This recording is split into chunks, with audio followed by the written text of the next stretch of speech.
Хотел продолжить эту тематику. Мы сейчас тоже все с вами continues to monitor this press conference with Vladimir Putin, Russia's president, following the summit with President Biden. He continues with his answers there from Russian television. Of course, he did take that question from an American organization. CNN was the organization that he chose, asking a number of questions about Alexei Navalny, the treatment of Alexei Navalny and opposition groups in Russia, also asking about Ukraine.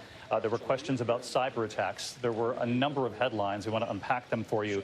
First of all, right at the very top there, the translator wasn't on during our coverage across the networks. And one of the things I want to point out is that Vladimir Putin said right off the top that both he and President Biden have agreed to return their ambassadors to their posts in a bid to lower tensions. So that would be one of these, as you call them, deliverables right out of the gate from this summit to try to ease tensions between the two countries. On cyber attacks, Vladimir Putin acknowledging that there will be what you'd call, I guess, working groups right after this summit where they will begin at slightly lower levels. And obviously these two presidents saying it's in Russia's interest and in the U.S. interest to work on these cyber attacks to make the world a safer place. He was somewhat defensive on cyber attacks, pointing out in his words that the U.S., Canada, Latin America are involved in cyber attacks of their own. He did reference the pipeline being attacked in the U.S.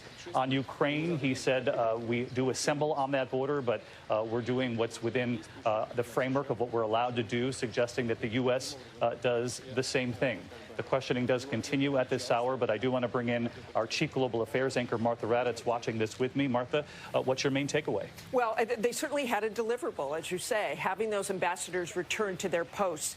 The Russian ambassador left the U.S. shortly after Joe Biden made that comment about killer, after the question George Stephanopoulos asked, and Joe Biden said, yeah, I think he's a killer, or acknowledged that he thought that way.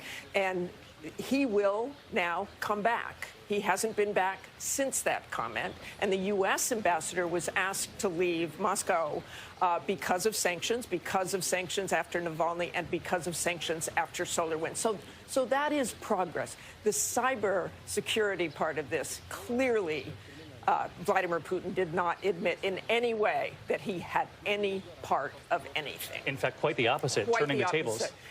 Also, you know, right off the bat, they asked what the mood was in there, whether it was hostile. And Vladimir Putin said quite the contrary. So I think really from what we've heard, even from the Russian president, it sounds like the kind of exact progress they really wanted to make in this. And on Alexei Navalny, of course, who Western intelligence believes was poisoned, carried out by Russian agents. He left the country to go seek treatment. Vladimir Putin saying in front of the world that he didn't register that treatment and then came back to Russia, that Navalny knew he was breaking the law. That's why he's been in prison, serving 2 years, if you will. They've just cracked down in recent days on opposition groups, including Navalny supporters.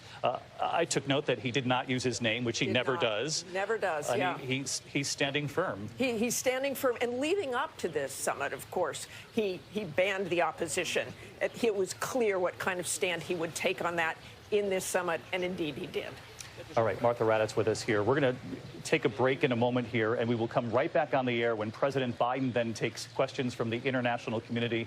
But as Martha pointed out there, right at the top, announcing that the ambassadors will return to their respective countries. That's a sign of progress. Both countries had said before this summit they hope to bring the temperature down, if you will, to lower the tension between the U.S. and Russia. And again, when Vladimir Putin was asked what the room was like, was it a hostile room, was it a friendly room, he said, I don't believe there was any hostilities, not a hostile environment, quite the contrary is how he described that room. I'm David Muir here in Geneva, our entire team standing by. We'll be back on the air shortly.